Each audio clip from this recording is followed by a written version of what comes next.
Welcome to the Quick Stop F1 podcast. My name is Mario, and you could have been anywhere else in the world, but you're here with us, and we appreciate it. We got a lot of things to talk about today, but before we do any of that, I want to tell you a little something about my co-host. She still takes notes with a number 2 pencil. She did A&R for Charlotte Leclerc's new album. She's an artist who still owes us a custom livery. Don't let her forget it. And I just learned she also runs a pizza restaurant. Welcome to Tasha. Why would you say that? I'm so impressed by you. Always. Multi-talented. She's a Renaissance woman, you know, like you gotta dabble in everything. I was telling Mario about the game I play on my Switch called Good Pizza, Great Pizza, where my customers order unhinged things like plain pizzas with anchovies baked twice. But you know, they gave me like $20 from like, fine, it's your... If for $20, I'll make whatever you want. If you're listening on Spotify, Apple Music, make sure to like, comment, review. Is that a thing you do? I don't care. On YouTube, subscribe. More importantly, let us know in the comments, are you a pineapple on pizza person? Yeah. We need to know that right off the bat. We need to know who we're blocking today. So, yes. I didn't say that, she did, okay? Yeah. She's very aggressive about this. I don't know why. Like, she's so nice about everything and so accepting about to everybody, but like, pineapple on pizza, I don't know about that. I don't know why. I was telling Tasha that I might have pizza later. I don't know why we're talking about this, but anyways. So, breaking news right off the bat. We have learned... After we put the question out there, we have finally learned what a V-carb is.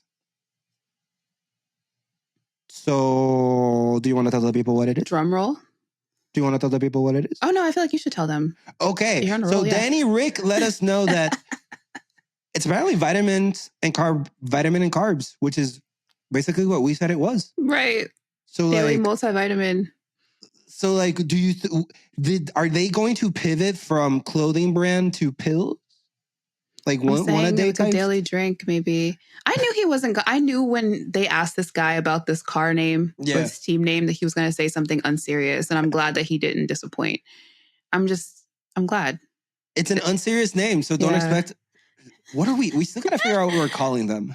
I'm just going to call them the Visa team. That's it. The Visa team? Yeah. I still say it'd be perfect if you have to tap your card to turn on the car. Yeah. Like I would love that. I would love that. Imagine Yuki like, it's not working. The sensor isn't working. I just Speaking of Yuki, though, he's been eating up these team like photo shoots that they'ing been doing. He looks amazing. Sorry, like I just feel like Slay. Whatever he's done over the break. His aura is aura-ing. Like, it's good. Do you think it has anything to do with the fact that he's not wearing, what was it? What do you call it? I always forget that H&M brand anymore. That H&M brand. Yeah. I mean, I don't even know. Because even in the race suit, like, he's projects so much confidence lately. Yeah. I'm just, like, really excited for him. I don't know. I'm like, okay. He stands very tall. Yeah. Very tall. Yes. Very tall for his. See, God knew not to make Yuki tall. You know what I'm saying? He's like, imagine. He would be a complete menace. So yeah, but it's fine. It works for him. It works in his advantage. He's cute. You know, I'm a little jealous that Charles Leclerc released an album before I did. Yeah, because like I was working on that already. But like he released it before me, so now I can't release my album. You should. I can't now because it's like, oh look, he's trying to be Charles Leclerc when I wasn't. Charles Leclerc's trying to be like me. Right. Now I got to put my album on pause for like what 6 months. Right. This dude races. This dude drives cars. Why does he have to step on my toes? Right. Why? Like, I'm sorry. Are you going to listen to the album, or are you just like? No, I mean, yeah, I will. but like, I'm gonna be a hater about it. Right, salty the whole time, listening while he tickles the ivory. Like it could be great. It could be great, and I am going to lie to people and tell them it's terrible. Right, that it's just not worth listening to. That you should tune into my random Instagram piano videos because they're better, and they're not. I'm just messing with you. I'm actually excited to listen to it. I like that. I think this is another extension of like Pierre Gasly talking about Lewis Hamilton helping the younger drivers be more confident and comfortable in the fashion world. And I think this is another extension of that, where like the drivers are also comfortable to do side things. Yeah. Like, didn't Lewis release music also at some point? Yeah, Stream Pipe by Christina Aguilera featuring XNTA. What's crazy is that I actually, unironically, I just actually genuinely liked that song. I was like, okay, Christina. Like, I had no clue that was him. And then when Twitter revealed that that's who that was, I was like, okay, I'm looking at this slightly differently. I can't really enjoy it exactly the same as before. But I actually really liked it. I feel like I'm like the only person who liked it. I haven't heard it out of respect to Lewis. Oh, okay.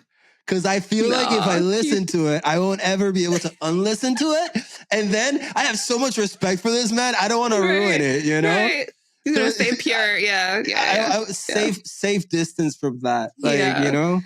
I don't want to be. Oh, man. So you like the song? I did like the song because it's like part of her. The album, what the album was called, I can't remember now. But actually, like the entire album was her first one in like a few years. So it was like more back to her R&B roots and like, Pipe. I was just like, what are we talking about? Christina, like, she's never like shied away from like sexual lyrics, but this was like so explicit. Like, it was just like, I love this for her. So, and then the feature, I had never heard of the artist before. So I was like, who's this mystery man? I have no idea. So it's fucking Lewis Hamilton.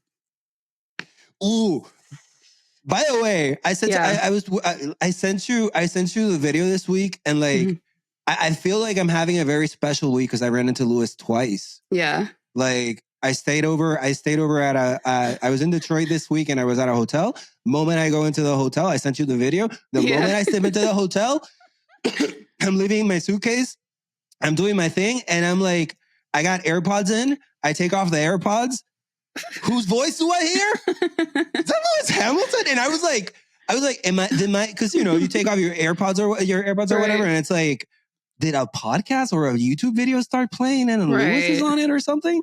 Nope, Lewis Hamilton is on the TV giving me a 1-minute spiel for Marriott.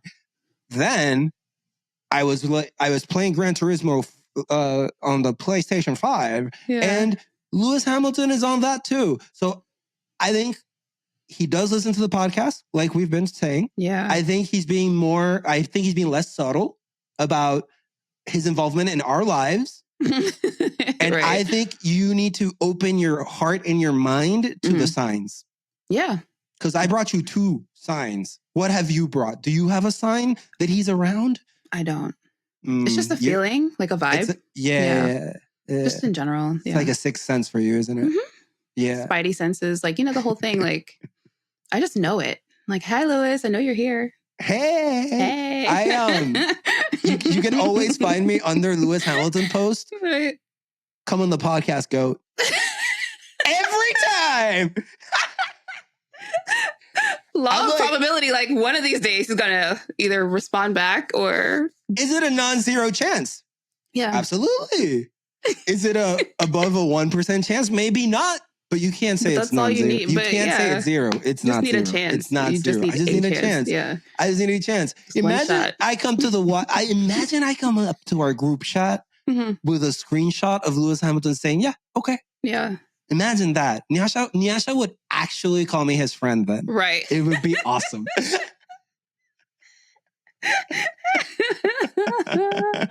Wow. I'd be so excited. I'll text you back for sure this time. Yeah. I'm saying that'd be so cool. Oh man. I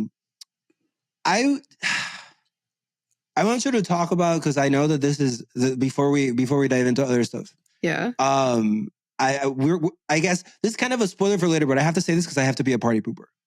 But I want your opinion first. Okay. Do you legitimately think, I'm putting you on an interrogation with the light bright on you. Okay. Tasha, do you genuinely think that the Ferrari social media admin posted the wrong video accidentally? Ooh.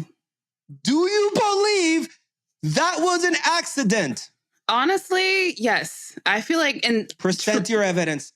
Truly though, like admin making a mistake and the team always making mistakes. It's so on brand. Like it's just, yes, of course you posted the wrong take.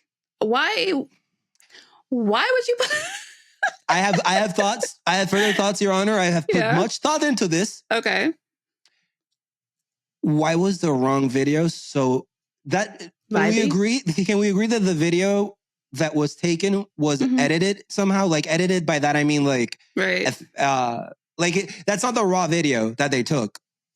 Right, so like it was edited and So the admin can't post the wrong video if the wrong video isn't edited and ready to go. So like, are we saying now that the editor edited the wrong video and sent it to the admin? I mean, as a video editor who shares videos with clients, I can tell you that folder is like, Ferrari pit stop final. Like, you know what I'm saying? Like the final name could absolutely, this is the final. Like absolute final. And then it's absolute final. Right. Final V1. Yeah, it's like a whole thing. Like it's not out of the realm.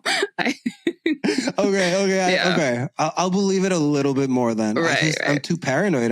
Yeah. Are you saying Ferrari? You think Ferrari needs to manufacture viral moments like right now? Like I feel like I don't think they need to, but they can. Okay. It worked. Did it not work? It did work. Yeah. It worked really well. It worked really well. We'll talk about it later. Yeah. Actually, the new video, I read this. I'm not that smart, but I read this and then I saw it. The car kind of stalls. Yeah, I did see that. Yeah, they were like, it's still not perfect. Yeah. So like maybe you're right. Maybe you are onto something. Maybe it is part of the culture, part of the it's in the core, They're like, this is on brand for us. I'm sorry. Like it's more endearing that way, I feel like. You know what I'm saying? Like yeah. Who needs perfection when you have Ferrari? You know what I'm saying? Like imagine that's their Formula One slogan where they're supposed to strive for the best technology. Who needs perfection? Yeah. No. Forget perfection. It's Ferrari. It's right.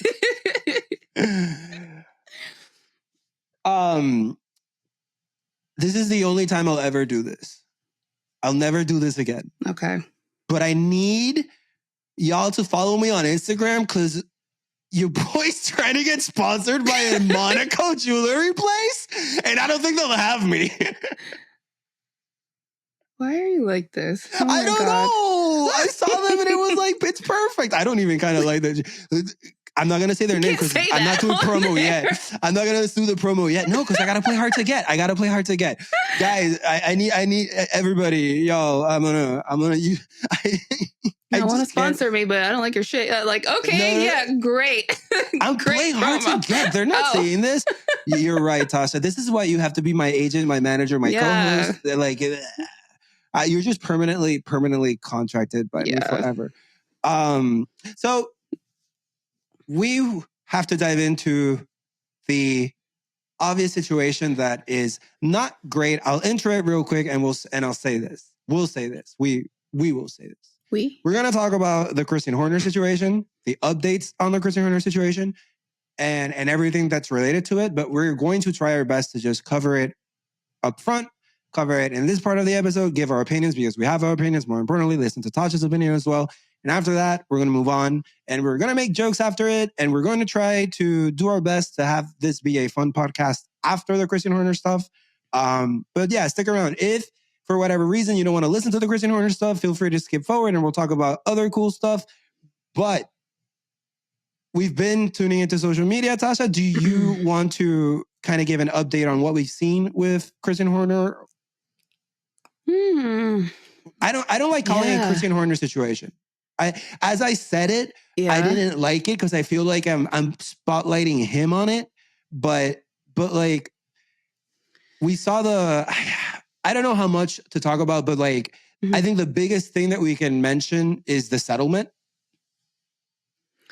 Yeah, so it was reported the same source, the same newspaper that broke the story originally, the Dutch paper, reported yesterday that the allegations against Christian Horner were indeed like a sexual nature and that he offered a settlement payment to the victim of like something like 600,000 euros, something like that, something quite high. Yeah. So, obviously you drop something like that on social media and everybody's reaction. My reaction initially was just straight up disgusted, because I'm just like, I was in my mind, I'm like, I feel like I know what this is because we've seen this play out like a million times, but you also are just like, for the sake of like the person involved in this, you just hope that it's not that, because it's really shitty. So yeah, to see something like that come through as an update, in the midst of the other updates. So I think in the last like week or so, we've learned like, different people had been advising him to leave his role, namely Bernie Ecclestone, which I'm like, if that guy is telling you shit's bad, you should leave your job. Do you know, like, so I don't know, like stuff like that has been just sort of like building up. And then of course we see him at the car launch, the RB20 car launch. Yeah. And I just felt like that was just so like inappropriate to see him there. And despite the fact that there's an investigation ongoing, I think the fact that he's not been suspended and he's still choosing to show up, I think it's just a very like selfish decision, because regardless of his innocence or guilt, this is a huge story that like overshadows the team. And y'all know, I'm not a Red Bull fan at all, but I do feel really bad for like the thousands of people who work there, who worked on this car, the teams that made everything possible for them to put this on. And all anybody is focused on is Christian Horner. So by him deciding not to like step back, while this plays out, the entire focus is on him and it's about him in this situation. So yeah, it's just been like kind of a crazy week. How do you feel? Like, I mean, when you sort of like saw everything play out, like, do you have any like thoughts? Like, what was your initial reaction? I didn't hear him. I saw this on a tweet of yours before I saw him actually say it, but I hadn't seen him call it a distraction. Yeah. That. Yeah. So right off, great start. Great start. Great start. Yeah. It's crazy that like we're talking about how is he not suspended, which obviously I agree 100%.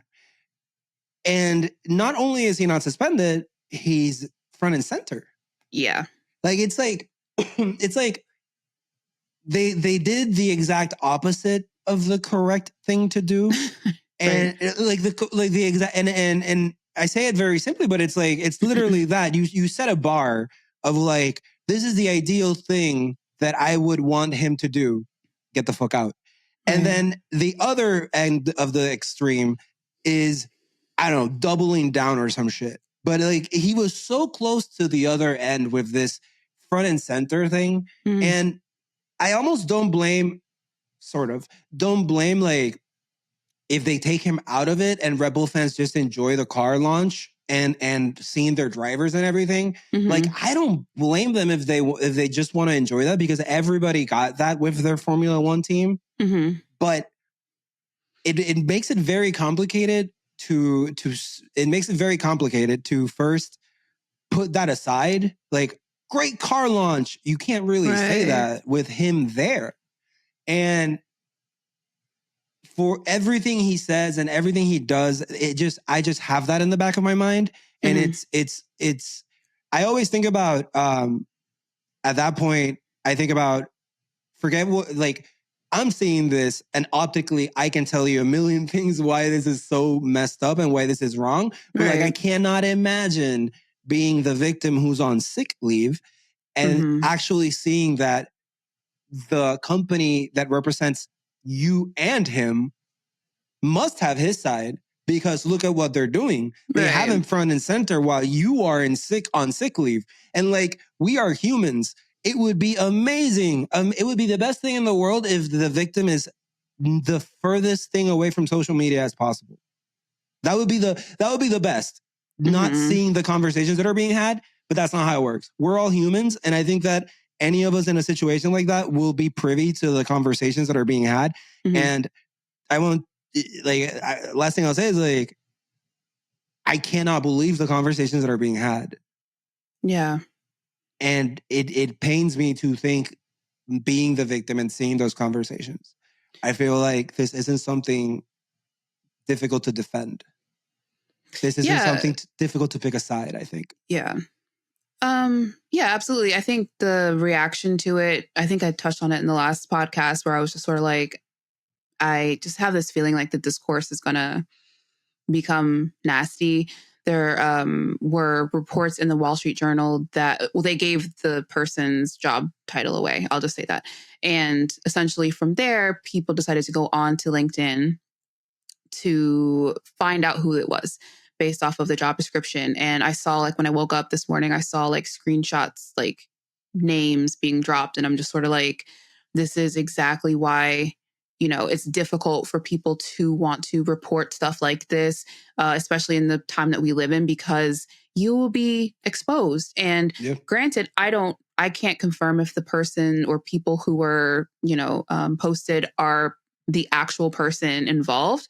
But either way, you're inviting harassment to these people. You know what I mean? Like, you're inviting doxing. We've seen so many times online, people will post addresses and phone numbers and, private information and make that person's life a living hell. So I think that really just disappointed me today. Like, the fact that we're kind of in this next stage where it will snowball and become something even uglier. The other thing that we kind of was reported was that she is potentially taking him to court in the UK. Yep. So she did not accept the settlement. She essentially wants to move forward with like some sort of maybe like criminal trial. So, this is not going away anytime soon. And, to your point, like, I couldn't imagine like trying to, process this. And then also be kind of where like online people are not only like not believing you because of they love Christian Horner, they love his style of whatever, they love the team, so automatically they side with him regardless of what the facts were, what's being reported.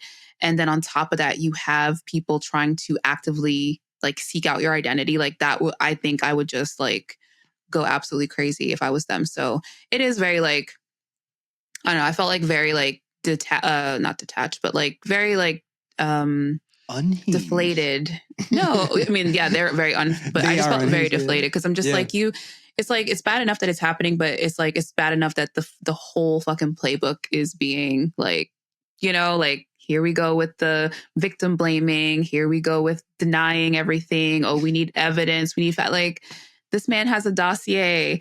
There was an 8-hour, deposition exactly. hearing, whatever. Like, you know what I mean? Like, again, people, I saw comments like, well, we don't know what happened. And it's like, we don't know what happened, but the people who do know what happened, and there's plenty of them, whether it's shareholders, whether it's, other people within the organization, friends of their, like every single person who is aware of what has happened has advised him to leave that role. So I don't necessarily need to know the details, but I do know that, like I said, if certain people are telling him to step down, then it must be something. There has to be something there, I hate that there's been like so much, I guess, misinformation in a way, because it's hard to tell what's true and what isn't true. Mm-hmm. But to me, it's to your point, it's if you, to me, you pay 600,000, whatever it was, or so much money, right? Like you kind, like, you're admitting something, and my problem is that we talked about last episode, the dossier or whatever. Mm-hmm. How do you have all of these things that have been claimed that you have, mm-hmm. and still you put him up there, right? Still you don't suspend him, like. How do you, so because let me do you a favor, Red Bull, and let me separate the Christian Horner from the Red Bull, right? If Red Bull actually did anything to Christian Horner, I would be like, Red Bull doesn't support that kind of behavior. But when Red Bull drags it so much, when Red Bull puts him front and center, when Red Bull gives him the microphone, when all of these things happen, you're starting to make me think that this is okay in Red Bull. This isn't Christian Horner. This isn't okay because Christian Horner is top Red Bull, like whatever. this is just the thing that you let happen in Red Bull. Like, it's allowed. Apparently it's allowed. And that's what I don't like. I keep harping on the same thing because I just don't understand how you don't at least separate yourself while this is fixed. Yeah. I mean, it feels to me like incredibly damaging. I mean, to an image, or just as a marketing thing, as in general. Right. So the moment people saw him at the launch, it was immediate like wave of negative reaction. Then you had him answering stuff in the press, and he's saying one thing, his body language is saying something extremely different, and we've seen him before, right? Like, we've seen him on TV lying about certain stuff, and he has this like kind of cockiness, swagger to him, right? He's like, I'm lying, but you can't prove it, that kind of thing. Like, ha ha ha. And he did not have that in this case. So to me, I just feel like reading that, I'm just like, if he wasn't in this situation, like if he wasn't there, we wouldn't have this. You know what I'm saying? Like, we wouldn't be seeing somebody lie directly in our faces and telling us something that, like, yeah, we don't know exactly what happened, but there's too many things in this case, like, that are occurring that lets you know it's very, very serious. And it's, in my opinion, been handled really poorly. Giving somebody like that an option to resign, giving somebody advice to resign. Like, that's so nice of, like, to, if you'd like to step down, Call that privilege. You can. It's so privileged. To your other point, you talked about like, this is maybe cultural. The other thing that was been reported was like that this has actually been something that happened like last year. So there's been some time when this, I guess, started kind of happening to when we, the public, are hearing about it. And even then, they gave him kind of an off-ramp. They were like, if you retire now, you can say maybe you have like some health issues or something, like, something to sort of give him a way out that isn't this. Yeah. And he didn't take it. So I'm just like, again, I think like hubris comes to mind because I'm just like, you clearly feel in your heart of hearts that you are going to get away with this. Mm-hmm. And therefore, it's not important for you to even give the perception that, I'm stepping back while this is handled. You're not really taking it, in my opinion, it doesn't feel like he takes it serious. Out of respect to the other person that's in the situation, you should not be showing your face. Yeah. And no, go ahead. No, keep going.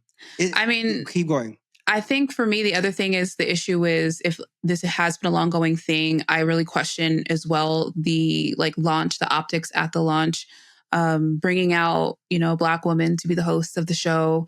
I didn't want to be the person to say it. Yeah. I didn't want to be mm-hmm. No, you gotta clock shit like that because that's for me. I'm so sorry. It's just I'm going the same place that you are. Yeah, and I didn't want to say it, but it's fucking Sorry.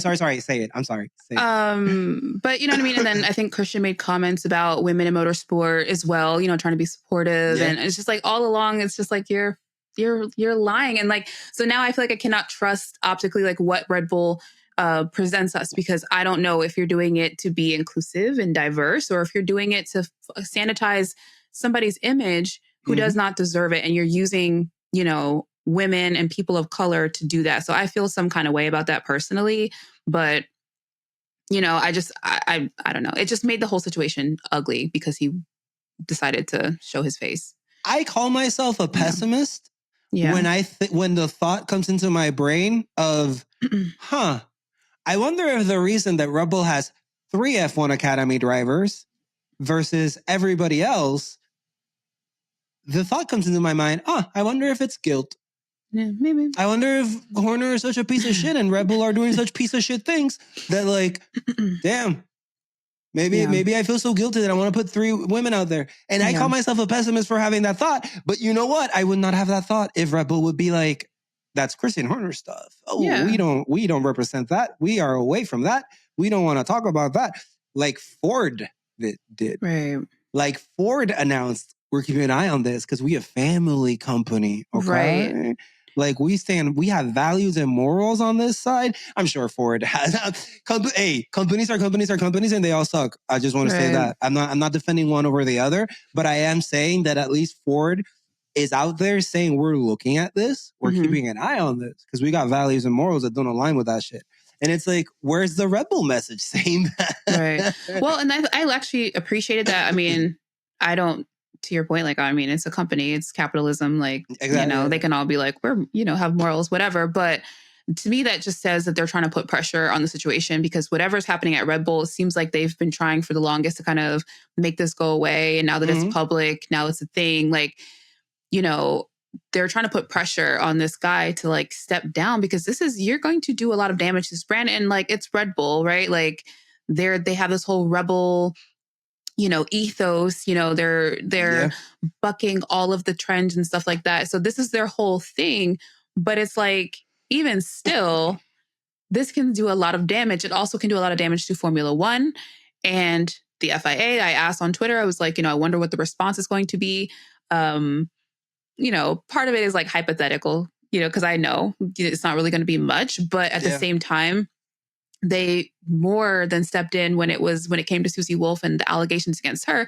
And there was not a dossier on her cheating allegations. You know what I'm saying? She did not sit in an 8-hour deposition to clear her name.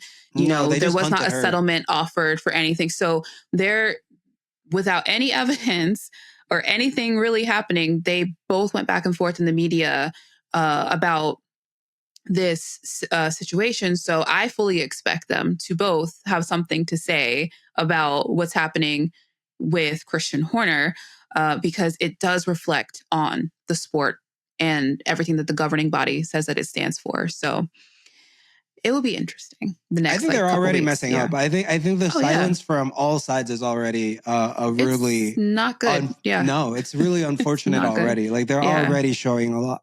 I am so insanely I don't have the words to say how disappointed I am with Checo. I cannot believe. I can't. Fuck? Yeah. Just don't talk. Just don't talk. Yeah. Cause how do people do the opposite of what they're supposed to do? Everything. Let's put Horner in front and center. Checo, let's just focus on racing. Shut the fuck up. Yeah, that comment from Checo was like out of control. Basically, he told the media that he wants, you know, he doesn't want Christian Horner to leave and that he wants to keep the team together because they want to keep winning championships. And, you know, I just feel like, I imagine that's probably a sentiment shared across many people, you know, like they don't see the bigger picture here. It doesn't affect them. But I felt like gobsmacked, truly, like reading that. I was like, okay, wow, I can't believe you fucking said that. Number one, because when it came to you being like openly disrespected, right? You barely said anything. You said, oh, Marco apologized behind the scene. Than himself. You know what I'm saying? Like you had this passionate soliloquy of why the band needs to stay together. Mind you, like I said, they're playing musical chairs right now with your seat. Are you even on the team next? Like you're talking about stay together. Like you're not going to be here much longer. So I don't know. I was just like very disappointed because it does stem a little bit back from the thing with Marco, where I felt like he had an opportunity to stand up for himself, stand up for people who he represents. And he just took the most cowardly route. And then to come out with your whole chest and say, I just want to go racing. We want to win championships. Christian Horner needs to stay with us. Like, I couldn't. Almost like almost just like these things happen. It's just the cost of doing business. Let's just go race. Let's just win champ. You're not even winning a fucking championship. Max Verstappen won the constructors and the championship himself. You're not even finishing like qualifying half the time. Like, are you on the team, bro? You're not gonna be on the fucking grid. Like, what are you fucking go by? What are you? This is. Have some dignity and some self-respect. And you have a family, bro. Like, I just couldn't imagine having like kids and saying that. Do you know what I mean? Like, you're gonna put those children into the world one day, and I would hope as a father and a husband that you would hope that like nobody that you know goes through something like that. And then you get to watch publicly as they're being like berated and vilified because they were the one that was abused. You know what I mean? Like, I know being a father doesn't really mean much for some people, but like it's just very annoying that this is a trait that is like weaponized. Like, you know, I'm a whole father, I'm a dad, I'm proud. And then like anytime you have a chance to really stand up for like what it means to be a family, not just your own family, but like a global family, like a global community, like, because it, you know, takes a village, right? But when you say stuff like this, it lets me know that you don't really care about anything. Like, you know what I mean? You don't care about your family. You don't care about other people's families because it doesn't matter to you. Car racing is far more important, apparently, than making sure that somebody's okay after being, you know, harassed, abused, whatever the word is at their job. So I honestly cannot believe that he defended Horner in this situation more than he defended himself when he was literally attacked. Like, there's zero backbone there. It's just a jelly. Like, there is no backbone. I honestly, I swear some takes one to know one. That's just my thing. He must be like, man, been there, Christian. I get it.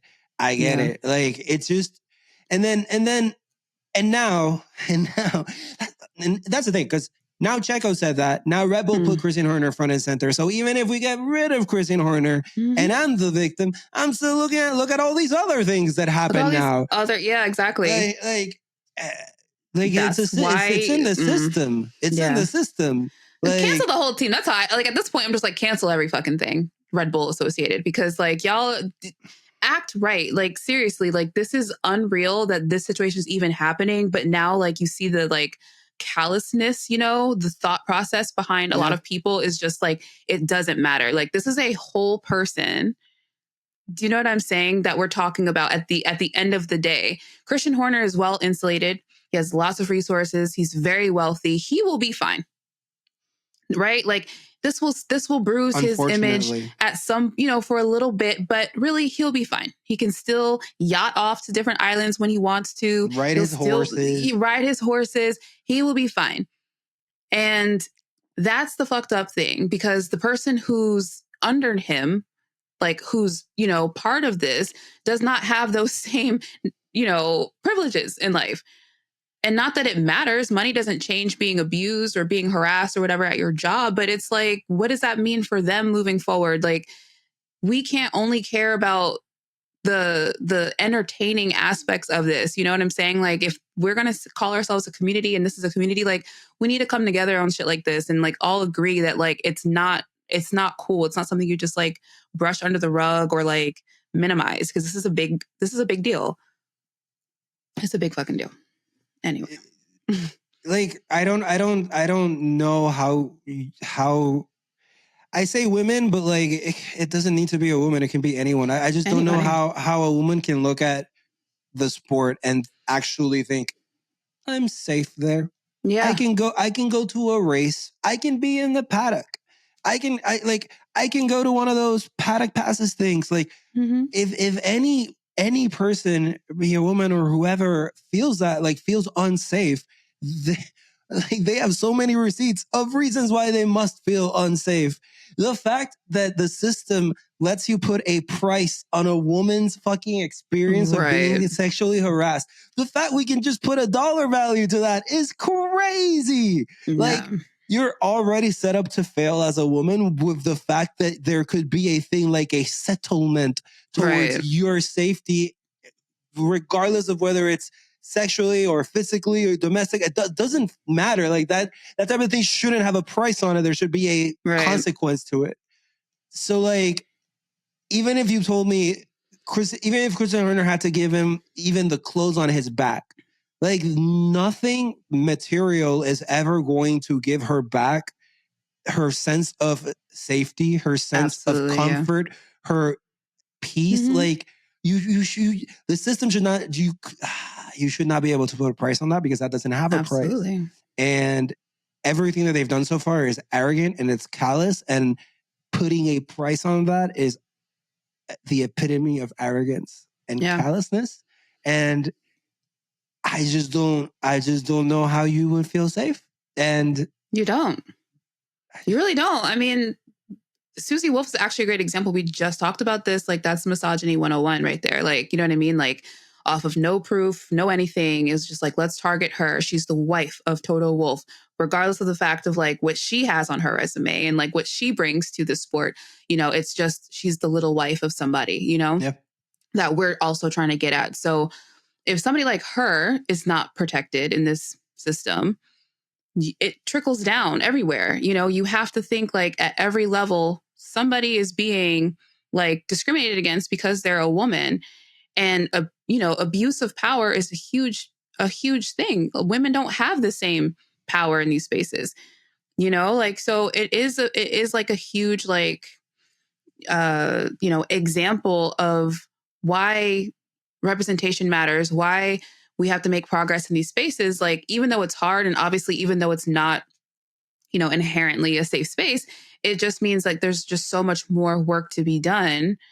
And these are like the best glaring examples of why, because you can't like hide away from it. This is the top of Red Bull Racing, like this is not some lower level manager, whatever. This is like the guy.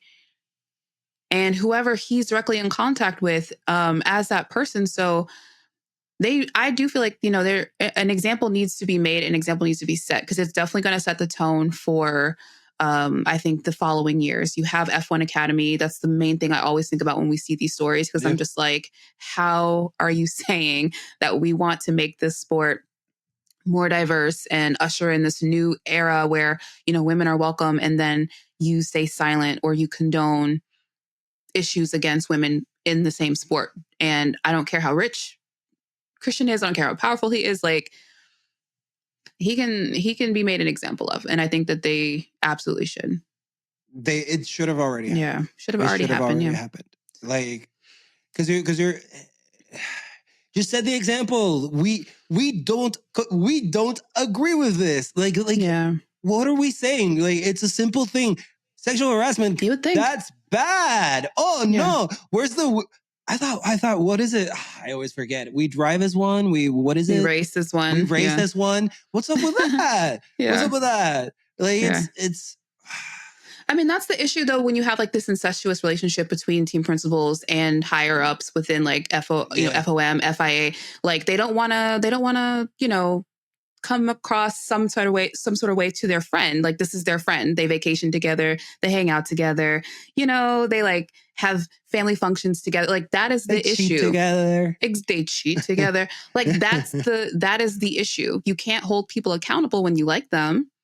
Yeah. Right? Like, you don't want to be the one who reprimands your own friend. So that's the other issue. And I think that's why it's important for F1 to actually make a strong statement on this, because it's like, we already know the relationship between them. So are you really saying that it's worth protecting one person over the entire brand that you're starting to try to build up, especially build up goodwill after 2021? Like, you're trying to like rehabilitate your own image. Mm-hmm. And now you're going to, side with somebody just because, you know what I mean? You like them. Dominicali was at the car launch, no? Yeah, he was at the car launch for the Visa team. That must be wrong, because he said he would never do that, because that shows favoritism. Never say never. Okay. Yeah. So yeah. Okay. So you know what I'm saying? Conflicts of interest abound, and I just think it's funny that only Susie Wolff can be accused of those things, but. No, and Susie Wolff gets accused gets hunted off of a news article in like a smut paper. Right. like the wind blew and people were after her. Right. We got a dossier, everybody. We can make a whole ass documentary probably out of Christian Horner stuff. But like, let's take it easy. Let's take things easy. Let's wait until let's just see what happened. We don't know. Allegedly. We haven't, I think, specifically addressed it, but just because you're a fan of Red Bull doesn't mean you need to like blindly defend this situation, this person. Mm-hmm. I say shocked, but that would be naive. Like, I just don't understand fan culture to the point where I'm going to defend this action. Yeah. Because my fandom towards Formula One is like on track. Like Like, right. I'm a fan of fast cars, you know, like I'm not, like if I'll say it, this will never happen. But like Lewis Hamilton does something terrible. Yeah. And it'll get addressed and we will talk about it. And I think, and that's a whole separate topic, but like, I think there's a lot of crossing in, I am a fan of Rebel, so I have to be okay with what's happening. And I just, that's so incorrect. And go ahead, I'm sorry. I'm rambling a little, so just go ahead. No, because I think, I mean, honestly, Red Bull is like such a symbol for a lot of the things that are happening right now, you know, like they condone racism, they condone sexism, you know, people are burning merch at the track. It's hate, you know, people, I wouldn't say they're fans of Red Bull. I think they're fans of being able to express those type of sentiments out loud and having a team that allows you to do that, to incite, you know, racism toward a driver or drivers, to, you know, speculate, you know, are females fans of the cute drivers, or, you know, are they really here because of the sport, the type of thing, you know, that Christian had mentioned. So I don't necessarily, I think that Red Bull is just like a symbol for them of what it means to be able to openly express these sort of hateful ideals. I'm not saying everybody who's a Red Bull fan. I think that's obviously, you know, not everybody. Obviously not everybody. You could definitely see how a lot of people derive joy from being able to be openly racist and sexist and homophobic and all the things, because they don't get to do that in their everyday. So they bring it online, they bring it to the track. Absolutely. And so if there's no consequence to it, I love what you, it's like a flag. It's their flag. It's like their little political party that allows that, so I can be that way. I hate that. But I agree. It is what it is. I think let's wrap up Christian. Yeah. We can whack them another time. I'm sure we'll figure out some more stuff in the future. Do you have anything else you want to say before we just move on from this? No, I mean, I think, like I said, as we find out more things, obviously, I'm sure we'll revisit this topic. Like I said, I'm just more disappointed in like the overall social media reaction. You know, it's we don't ever believe victims. It's always, you know, let's try to ruin their lives. We believe victims. We believe victims that are male and are white. Yeah, in this case, Christian Horner is the victim. You know, they believe he is the victim. He's being targeted, right? So yeah, I just am disappointed as usual, because I just feel like it's the same story being played out. You can see it, and I'm just disappointed that we haven't really gotten a response from F1 or the FIA, who, you know, I think they both have they both should speak out about this. I mean, I know the silence is probably what's to be expected, but I think that the damage that this is going to do it's not worth, you know, staying silent over. So that's all I will say on that until we obviously know more. But we'll definitely cover it more. Yeah. And that's that. Okay, moving on. Moving on. Podcasting. Right. All liveries are out. We saw all of the car launches already. Give me your favorites. What's your favorite shade of carbon fiber? Right. I mean, okay. I feel like this is like controversial, but I actually did like the Mercedes livery. Like, a lot of people seem to not like it. I enjoy the silver mixed into the black paint. Like, it's not carbon fiber, it's painted black. So I like it. I just feel like it has like a lot of symbolism. I feel like it's a good mix of like, you know, the traditional silver arrows with the new, like this, you know, black identity that they're kind of, you know, working with. So I really enjoyed the Mercedes one. Also, I feel like it looks really clean and just like classic. So, you know, there's that. Ferrari has a really beautiful car this year. I think I just always have enjoyed their liveries. I was going to say, it's so difficult. I see, I'm sorry, I see red car. Right. I like it. Yeah. I like it. I'm sorry. Yeah. What was I supposed to say? Yeah. So I don't know. I think those are like my top two. The Visa car, I still really enjoy the colorway that they chose for that. And I don't know. Do you have any favorites? Honestly, the ones you mentioned, I echo completely. I realized in this Ferrari launch, I'm a sucker for red car. Yeah. And that's just a fact. Funner. That's just something about me. No, but what did you think about I'll say first, but like, what did you think about the launches? I wasn't really impressed by any of them that much. I wasn't like, I guess we don't need to do a big fuss for car launches, but I kind of was expecting something different or something more or something special or something. Yeah. The one thing one of the highlights for me was the location for the Alfa Romeo Sauber steak whatever. Mm-hmm. That location was really cool. But I don't know. This is the first time I think that I pay close attention to each launch. Yeah. I was not impressed. I was like, okay. Yeah, I mean, I would have loved to see the Visa launch with Kendrick Lamar there, like, I don't know. That would have been cool to see. Kendrick Lamar. Instead, we got to see photos of Stefano Domenicali, so I'm like, ooh. I really liked... I liked the Williams launch. It wasn't like, wow, spectacular, but I always I will listen to James Vowell read me the damn dictionary. Like, he can say whatever, I just will listen to it. So, but I liked it because I liked the sit down with both drivers. They had some of the like reserves on as well. They talked about the car.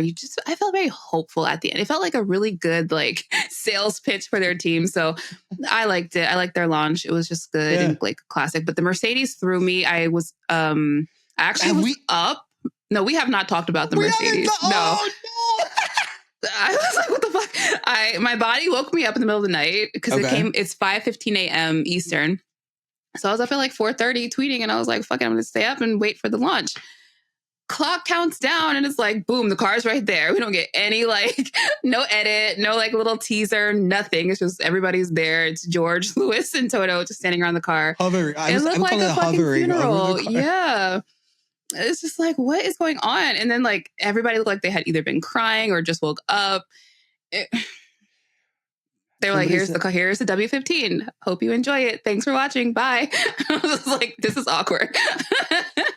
Somebody said it felt like I walked in on mom and dad when they were fighting. And it absolutely, it was that. It was that. Not good. And I was just like, okay, right. And when they cut, they just all walk on their little, like they all walk in separate. When they're little separate ways. Yeah. It was so awkward. I was like, girl, y'all could have kept this for real. Like, honestly, just done a little, I think Ferrari did like a 1-minute video. Yeah. And I feel like Mercedes could have just done the same thing. Just a little 1-minute reel, sizzle reel. Keep Toto at home. It was so awkward. It's not good. I was like, oh, am I supposed to? I really felt like, I was like, am I supposed to be watching this? Like, is this some privacy? Yeah. Is this the real one? You were expecting a therapist suddenly sits down and we were going to... am I supposed to watch this therapy session? Oh my God. Are they recording? Yeah. It was too much. It was too much. I said like every time that Lewis Hamilton would say how much he loves the team, I tweeted this out. Like I really was expecting Toto to be like, Lewis was so nice. Like Lewis was Lewis and so grateful and everything. And it's like, bro, imagine your ex who already dumped you is right next to you, praising the shit out of you. Right. I'm never going to meet a man like this. Right. But I'm right here. I mean, Toto should have thought about that. You know what I'm saying? Like, that's all on you, buddy. Fumbled a bad bitch on Valentine's Day. It was. God, it was so awkward and beautiful. Cinema. Yeah, it was cinema. Yeah, never again though. Like, please don't ever do that again. Like, just never ever do that again. That was. I was like, okay. Okay. We're doing this. Okay. I'm gonna bring it back. How many car launches did McLaren have though? Right. Little stunt queens. That's what I called them. They had the livery launch. Okay. Like 2 weeks ago. And then they did the car launch. Oh, is that what it was? Yeah. Oh. And I was like, all right. They weren't very good at it because they confused the crap out of me. I didn't even know that. I didn't even know it was a livery launch. By the way, let me plug it again. Tasha owes us a livery. Don't let her forget. Y'all need to tell me what sponsors you think should be on the car. That's the fun question I want to ask the audience. Can I get a sponsor? Yeah. Can I get one in? You want to be on the car? I wouldn't hate it. Okay. I hear a Monaco jewelry company is probably going to hire me as a... Subscribe to our Patreon. You'll be on our... we need it. We need it. We'll talk about that later. Yeah. That's a good idea. You want to be in our livery? Join the Patreon. We gotta give out some flowers. Especially you gotta give out some flowers because it's been so annoying. You're so annoying. You've basically been stalking everything Ferrari been posting on Twitter. Oh my God, I'm obsessed with them. You're like fan number one. Just ask them out already, Tasha. I know. No, talk to me. I'm their biggest fan. I love all their stuff lately. Yeah. I mean, so I think we talked about this in our, like, maybe the episode we did, like, the award show. Like, we kind of gave out, like, social media. Yeah. So it was, like, between them and Aston Martin as, like, two teams that I think had, like, really good social media presences last year. Aston kind of edged it a little bit more because it was more, like, organic. They had, like, the TikToks were great. The Aston TikTok. Camcorder footage. Like, it felt a little bit more, like, organic. You're a sucker for that shit. I love a little bit of grain, some analog and some grain. Yeah. Anyway, so Ferrari also kind of had that vibe. It felt a little bit more corporate though, like more staged, but still, I think of all the teams, I think they had the two best accounts. And then this year, I feel like they've just been pushing it like real hard, especially in the preseason. We've gotten all these like really amazing cinematic videos. We got the cool like little BTS photo shoot with like Charles and Carlos, where they were like taking photos of each other. And I don't know, I just feel like they've really stepped up their content up a level, which, I just feel like in general I'm enjoying because I really want to see more focus, emphasis on the car and like the team dynamic, than that actually exists more so than like what corporate, like, you know what I mean? Like, I don't know. I feel like it just gives more of a storytelling like vibe, like more of a narrative to the team, than just like super sharp, crisp photos of the drivers like doing generic things. So I feel like the storytelling element has been really like sucking me in. I will say it reminds me a little bit of the Porsche YouTube account, which I am a gigantic fan of. They had Michael Fassbender, the actor, for people who don't know, was a race driver. And essentially, he wanted to drive in Le Mans. Mm-hmm. I'm sorry. I'm so sorry. Go ahead. No, because there's an entire series on this. Like they did a whole series following him and his like journey into this. And, he's older, so he's kind of making up for lost time because he's not the young whippersnapper like, other people are. Anyway, it's beautiful. It's cinematic, but not just that, like on their channel, like they have other things, like, other Porsche stuff. Like they have a magazine. They show like some of the background to like how they, plan shoots and execute these shoots. So, really? Mm-hmm. It's the most dope fucking YouTube channel. Like when I say I'm obsessed with it because, and this is kind of where I'm at with like F1 and where I'm at with like Ferrari, because I feel like Ferrari is doing what I want F1 to do. It's this legacy brand, right? Like they've been around for a long time. They obviously are, just extremely successful, world renowned, but like it's a story, right? It's a narrative. We're trying to like share with the world like what we represent and what we mean, but I feel like F1 socials don't really reflect that. There's so many past world champions and current, it doesn't really tell a story. It's like, we're just trying to post memes. You know what I'm saying? Like, we're just trying to do whatever is like the trendy thing on social media. So what I like about Porsche, what I like about Ferrari is, again, the storytelling element, but done like at a really high, like execution level. And seeing like cinematic ASMR videos of the SF24 before we see it, like that type of stuff makes me happy because it's like, it's well thought out. And I don't know. I just want to see more of it. I want to see more cinematography. Like it just, beautiful cars, beautiful footage, like just makes sense. Like, you know what I'm saying? Like, absolutely. Stop wasting our time with this bullshit. I want to see some like action, So we definitely talked about it last time that I mentioned that one of them like straight out feels like a Wes Anderson trailer almost. Yes. How good it was. Yes. If you're listening or watching and want to see all of these Ferrari things, either follow Ferrari, the F1 team, or follow Tasha. You're going to get them on your timeline either way. I'd be like, repost. Post repost. No, but they're really good. And like, that's also an exciting thing about like, they're in their bag. They're clearly like, it's everything you said, and they found a direction, and they're clearly heading that way. And it's only it's exciting to see like once Lewis gets there, they're only going to be even better at it because of more time that they've done it. So like, I'm excited for that for sure. And it always goes back to Lewis, but like, everything, all of the implications that come with Lewis, like all of his philanthropic things and all of what he stands for, diversity, inclusion, and all of this. If you take all of that and you also put it into the content, like it would be peak. It would elevating. Be peak. Yeah, it would be really good. That's what I want. I need that. Yeah, absolutely. I love the vibe. And Aston Martin also are pretty good at it. Yes, I'm a sucker for. I love all those track pictures and videos. I'm just a sucker for them. Me too. Because we're not there, so you know what I mean. It's like you can.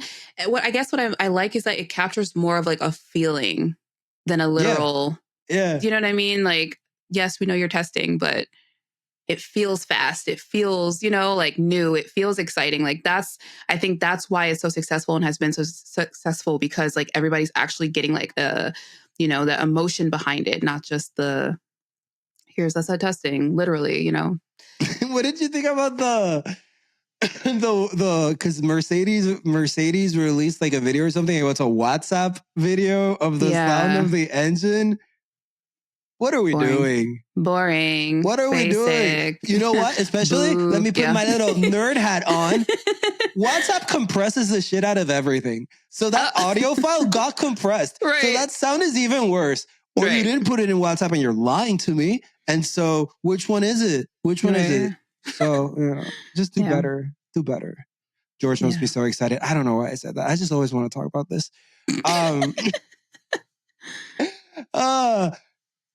We need to talk about something very important. Very important. Yeah. I was very excited. Wait, I need to ask you. We're going to talk about the Charlotte Tilbury joining F1 Academy. Yeah. But related to that, I need to ask you, because I was very excited. I sent you like 17 text messages when it happened. Had you already seen it before? That they were partnering? Yeah. Yeah. Damn it! When I scrolled on. Sorry. I thought I broke the news for you. I was so excited. Yo, Charlotte Tilbury. I love that you were excited. You know what I mean? So I was like, this news is for Tasha. I checked my Twitter before I checked my text. Like, that's always. You should have tweeted it at me. And then I would have seen it before. I'm sorry. Hold on. Hold the fuck on. What? It's the truth. It's my little. You check your Twitter before you check your text? Yes. Yeah. Yeah. Chris, if you're listening, tell me what you do as well. I need to know. Oh, people, I need everyone to tell you. Check your people. We've had this conversation before. I am not a texter. You're the luckiest person that I know, because I actually respond to your text. I would say I don't want to be aired out on the podcast for not answering. You know what I'm saying? Yeah. And I would too. And I fucking would too. You think I forget how long you took to follow me on social media? Right. We co-hosted podcasts together and you still not follow me. My God, it's a miracle she lets me into these podcasts anyways. She lets me in as a guest. I'm sorry, no more football. We were past this. I'm working on it actively in therapy. Good. We appreciate that. Where were we again? Right, Charlotte Tilbury. Yeah. I was very excited when I saw the news that they were partnering up. Yeah. Go ahead and talk to me about Charlotte Tilbury. I don't know much, but I was super excited because I think this is right up your alley. Yeah, absolutely up my alley. I love Charlotte Tilbury. I love the brand. I've used some of their products before in the past, and she's just like this incredibly famous and talented celebrity makeup artist who founded her namesake beauty brand, Charlotte Tilbury. And yeah, it's just kind of like monthly they go viral for different products, because she creates her whole thing is basically like giving people amazing skin makeup that can look like makeup, but it generally just makes you have like a glow, filtered, blurred effect, like in real, because a lot of her clients walk red carpets and do live interviews, so you want them to look as like snatched as possible. So her brand is very much like one that goes viral quite often. And for me to see them like partnering with F1 Academy, I was just like, this is so cool, because the amount of reach that Charlotte Tilbury gets, like I said, they go viral quite a lot. Mm-hmm. The amount of reach that they get to partner with F1 Academy, that, a brand that is growing and, just becoming more established. I just felt like it was a strong, very smart like partnership. Yep. And yeah, I don't know. Like, I was really excited because I wasn't expecting it. I wasn't expecting to see Charlotte Tilbury. I have seen in the past, Sephora did I think it was for Women's Month. They did like a series, and a couple of, females in motorsport were included. If I'm not mistaken, let me check my notes really quick. It was, Amna Alkabasi and Brianna Daniels. And Brianna is the NASCAR like pit crew member, like the first like Black female ever.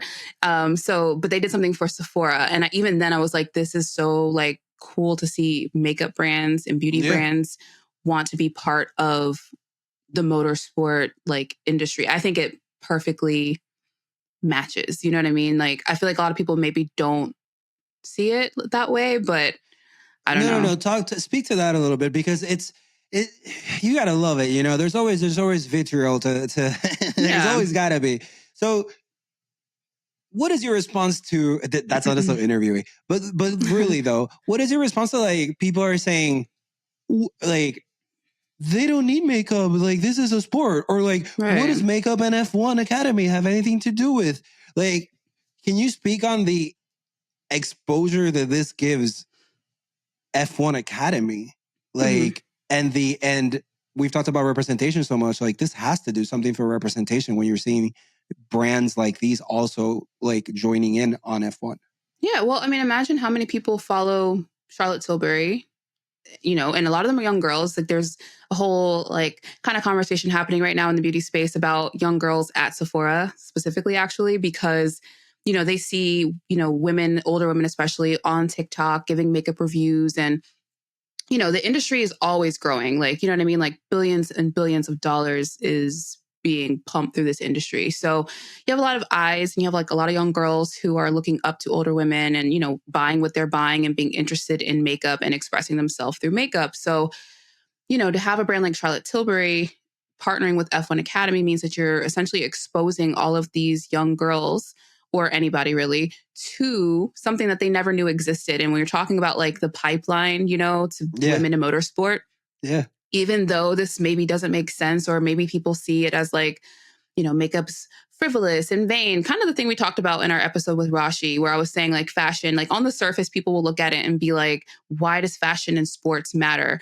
And it's like, it's such a Trojan horse for like, just in general, getting a different audience and, interested in whatever you're trying to sell them. But, you're, like I said, you're talking about young women, girls who had no idea even that this existed.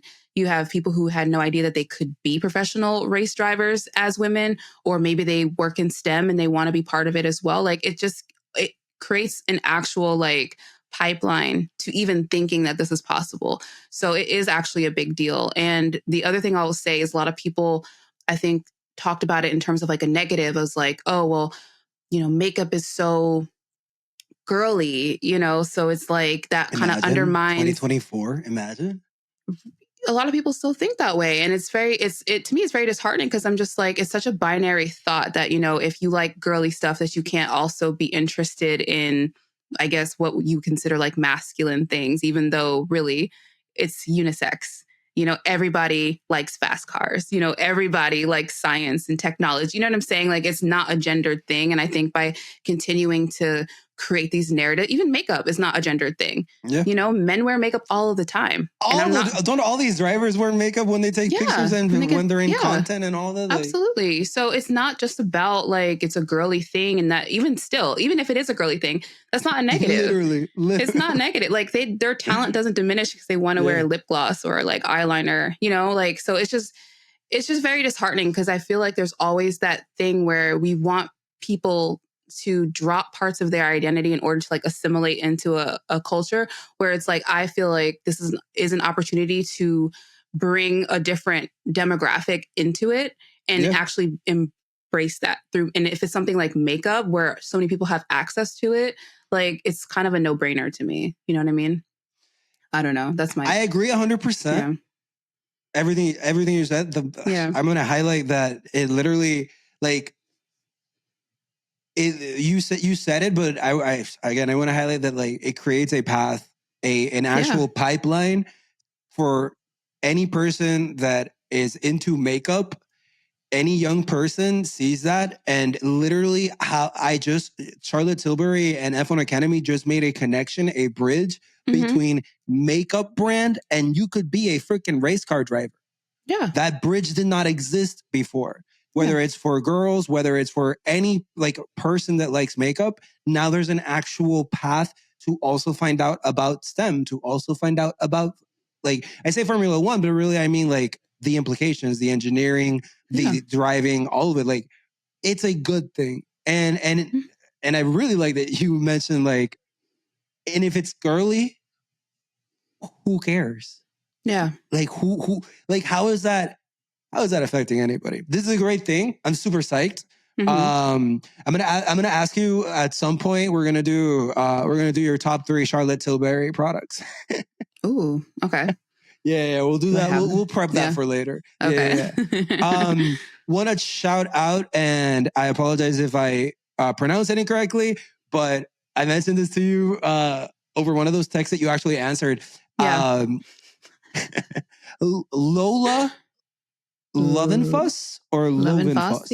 Maybe. Or Lovenfossi? Mm-hmm. What a name. Yeah. And for this? Yeah.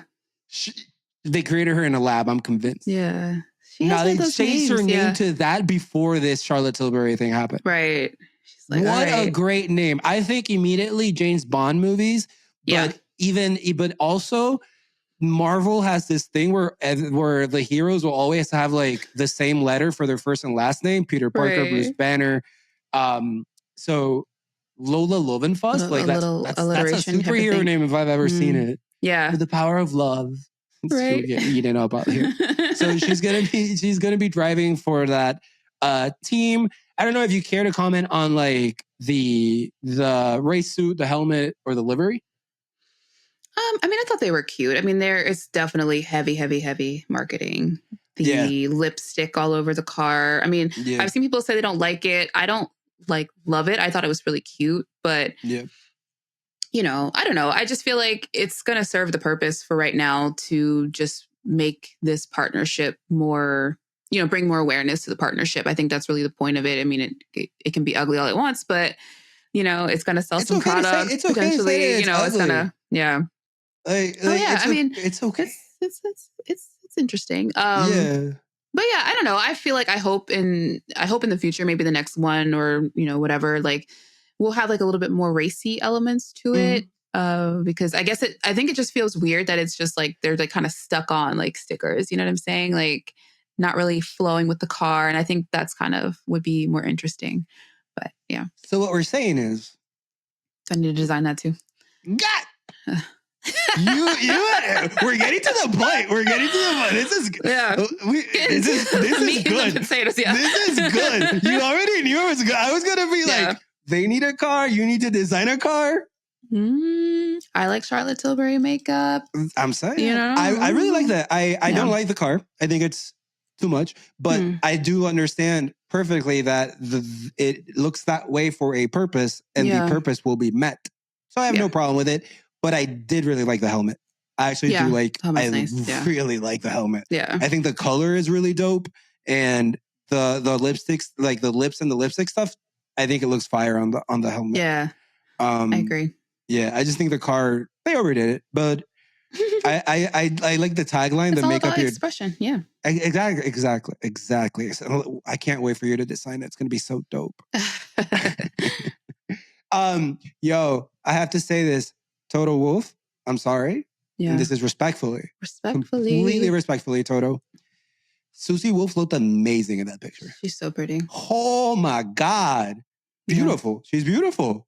She looks so good. That's it. That's all I say. I agree. She looks amazing. She looked so good. Yeah.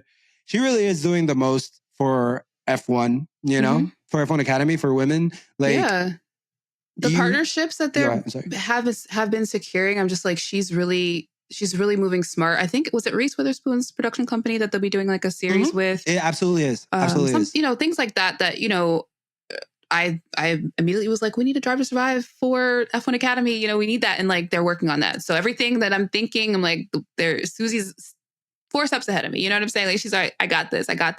So yeah, I saw this and I was just very excited, to be honest. Like, it can only be a positive that more brands and companies want to be involved in this. So I think policing it by gender of like, oh, it's just makeup, blah, blah, blah, blah. Like, makeup impacts people in ways that you know, couldn't understand. Like, if you're not into it, I get that, but it really does help people feel more confident. It can help them feel more expressive, artistic, you know, like it's all the things that we're talking about with like female empowerment, that you can be more than one thing at a time. It doesn't have to be like either or, you know, you're into sports or you're into makeup. Like, this is 2024. People, I will wear makeup while I'm playing sports. You know what I'm saying? Like, it's not that serious. So I think it's nice that hopefully the conversation that can be had will maybe like help break some of that stigma, because it is really annoying to see people question the validity behind it, or, you know, treat it like, oh, it's so frivolous, blah, blah, blah, blah, blah. Like, this is billions of dollars industry. Like, it is a very serious industry. So I think like you got to stop taking things that like women, you know, inherently enjoy and using that as some reason to like discredit everything that they like and everything that they do. Cause it's like very annoying and very like basic, you know. Some people just got to look into their heart and realize they hate women. Like, truly, like, you just say that. It might include other women. Like, you just don't. No, absolutely. Like, did I say men or people? I meant to say you said people, and I'm just saying, like, because you know, women will be like, it's not me, it's you. You're pick me, yeah. Like, just say you hate women. That's it. Yeah, like, because I've seen some shit. Everybody's seen it, but like, when you see makeup and F1 Academy, and you suddenly have a dissertation on like how this is affecting the sport, the lives, just say you hate women. Yeah. That way I don't have to read all that crap. And that way you can like either like, I don't know, embrace that or move on from it. But just, you know, this doesn't hurt anything. This is a great thing. And then I just want to say, you were absolutely right when you said it, but just want to mention Hello Sunshine and Formula One are developing an F1 Academy docuseries. And Hello Sunshine is Reese Witherspoon's production company. Just like you said. Fun. Just wanted to mention the names. So this is a really great thing. I was super excited when I saw it. I thought of you immediately. I sent you all the pictures and the quotes and the things. I love it. But random question. Yes. What do you think? What would you like to see next as a brand to work with F1, whether it's F1 Academy or F1 regular? I don't know why I said regular. I'm sorry. Right. I don't know. I mean, I honestly don't know. I feel like beauty brands and lifestyle brands makes a lot of sense just to even grow the awareness for F1 Academy. And I think that's just the easiest, like most like dense market that you can break into. It's a humongous market. From so many different areas you can, you know, so yeah, I don't know. I just more like, I don't have any in mind, but just more because I do think women deserve to be supported. Yeah. All of them. Like really, like I just want to see more support. And I do like that it was with a female founded brand. Because I don't know. I just feel like the symbolism of that is really cool. Like, you know, makeup industry is, even though it caters mainly to women, you know, it's not really like a female dominated industry, you know? So even in that space, we still have men making a lot of the decisions, men making and formulating a lot of the products, men being, you know, the most famous makeup artists, you know? So it's like a plague. You know, so, and that's fine because there's, you know, talented people or whatever, absolutely. But it's just, when you look at it like that, like a move like this means a lot because Charlotte created her own brand in an industry that like is still male dominated, you know? So that's what they're kind of saying is that, you know, you're a woman, you can kind of create your own destiny. Do you know what I mean? Like empowering you to do what you want to do. And like, even with all the limitations, you can just be yourself and, you know, create the things that are important to you and spread that empowerment and spread that, like, I don't know, positivity. So that's how I see it. That's how I took it. But I get why, some people may not agree. I don't get it. Yeah. I don't. Yeah. You've been calling it forever. Lewis Hamilton needs to get into some skincare type deal. That's what's next for him. I want that for him. I guess, no. I'll wait for a second. Any last thoughts on what we've discussed so far, whether it's Charlotte Tilbury and F1 Academy, whether it's how you have a huge crush on Ferrari and their cinematic vibes? Call me. And any of the liveries? Any final thoughts? But I got one more question after it. Oh, no. No, I mean, I guess if I had to say one more thing about the makeup thing. You can say two more things. I'm sorry. I didn't want to limit it to just one. I just feel like because there's so many things to add, but I'll just add this. Like, I think the other thing I've seen people say is this means that women won't be taken seriously or whatever. Like, I think shit like that is a lie. We had Jess Hawkins, who just drove the first few test laps in 5 years for Aston Martin. I remember a lot of the commentary around that was, critiquing. Granted, nobody knew, but they were trying to, say oh, well, is she fast? She had this opportunity to do something that no woman has done in some time. And even in that aspect, where people are oh, are women strong enough to do this? Can we handle this? And she did it. And then it was the goalpost was okay, but was she fast? Could she be a professional driver? You know what I mean? So I feel like they didn't take her seriously and she wasn't wearing any makeup. You know what I'm saying? So whether or not we have makeup on, it just doesn't matter. There's always going to be some reason to discredit women in this space. So that's what I will say. It's honestly, it's not really about the makeup. It's not really about the not wearing makeup. It's just about the controlling the narrative about what women are capable of and not capable of. And so when I see stuff like this, I get excited because I know that I've been able to do lots of things in my life wearing makeup and lots of things in my life not wearing makeup. And it never affected if people took me seriously or not, because they're going to look at you and make a judgment if they want to do that or not. And I can't control that. You know what I'm saying? But you know what I can control? I can look super cute while, I'm enjoying my hobby. So that's how I feel this is not for other slay queen. This is not for other people, So they're not going to take you seriously. They're not going to take you seriously. They don't need an excuse to do that. They're the problem. It will never be you. You are the problem. Is not you. They are the problem. I just need to highlight and I need you to talk about it. Okay. Zendaya. Oh my God. And La Roach, correct? La Roach, yes. We were talking about men, you were talking about men in the industry and everything. My mind went instantly to that pairing. Yeah. Talk to me about it. The moment that I'm sorry, I always do this. I am speaking about the picture that came out. Not picture really, but what Zendaya was wearing for a vintage Mugler robot suit from 1995, which is insane because it wasn't a replica of the suit. It's the actual one from the runway, which from the 90s, those girls were tiny, You got to fit in it. It's not you can alter it. So she was on the Dune 2 red carpet and just, first of all, this whole press run has been crazy. She's been killing it. But this robot suit, shut down the internet. It was a moment. She looked phenomenal. But, like I said, earlier about the whole Trojan horse thing, the Law and Zendaya, when she wasn't an A-list actor, this was their way of building up her brand, using fashion to build up her brand, to put her on the radar, get her these serious collaborations. One thing that they always did that I think is so genius is that they would frequently put her in the same dress as another actress and put it on a different red carpet, right? So it would be Zendaya and, I don't know, Jennifer Lawrence wear the same dress. Who wore it better? Yeah. And they would always, so every single time they would do that and put people on, put her on people's radar because you're seeing her compared to these A-list actresses in the same dress. And obviously it's Zendaya, so it's who wore it better?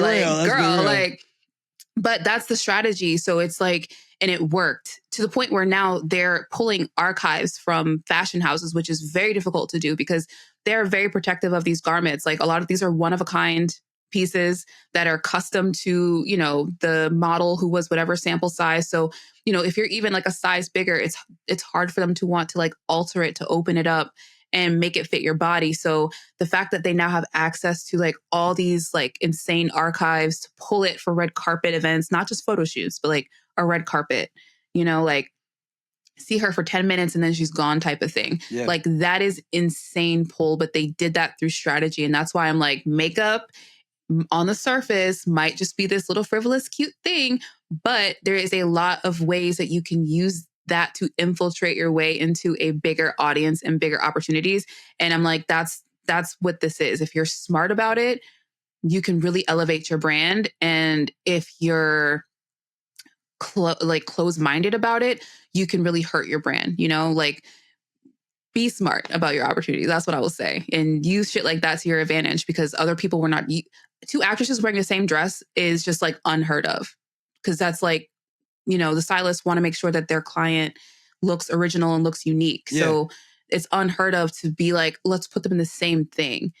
And then obviously have your girl like kill it. So good for them. Sorry. I feel no. I can like talk about this forever. That's the issue. This is literally why I brought it up. Yeah. And if anybody thinks like, what does this have to do with F1? I believe you just described what Lewis Hamilton did in Brazil. Yep. Like he got the original tracksuit borrowed and he wore it. So it's literally the same. Yeah, pulled up from an archive for him. Yeah. Same situation. Same thing. No, I asked you because I wanted to get your opinion on it. I think both of them, that's a relationship that like each other has a cheat code with each other. Because Zendaya is a cheat code on looking amazing, and Law Roach clearly is an incredible like. It's also, I think it's also like to your point though. I think that's why you have to, when you're like working with people, you have to like pick your team wisely. Like have people on your team who have a vision for you and like who will like ride or die with you. They've been together for like many, many years. She's never changed.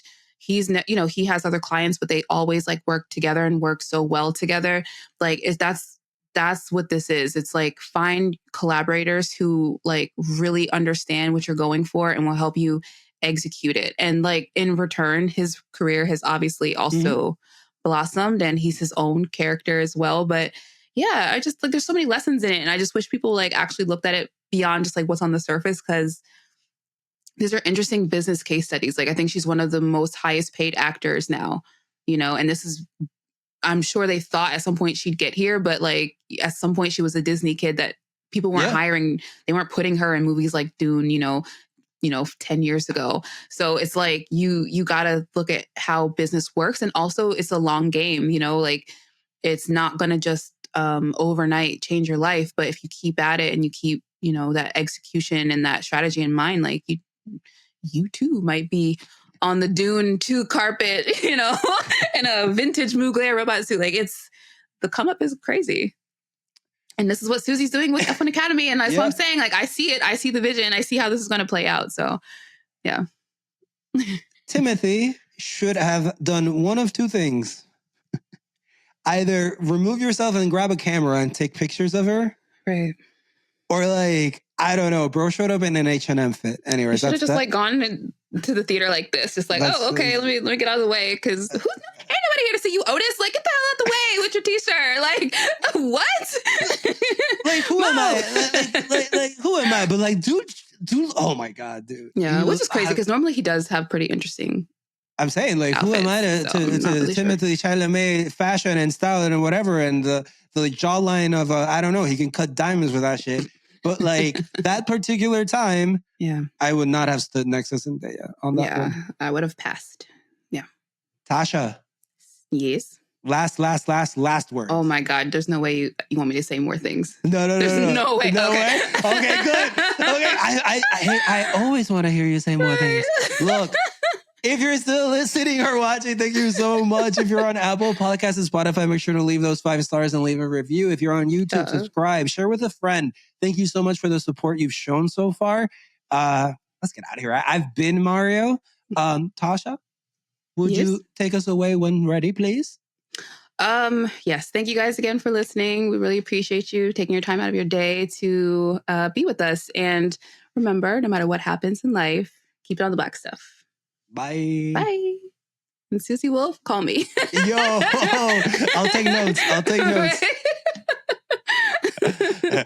Look, mate, if you've got this far, clearly you like what we do. So here's a link to subscribe to the Quickstop F1 family. Give that a click. And here's another link to some more cool on our channel. Sorry, cool stuff.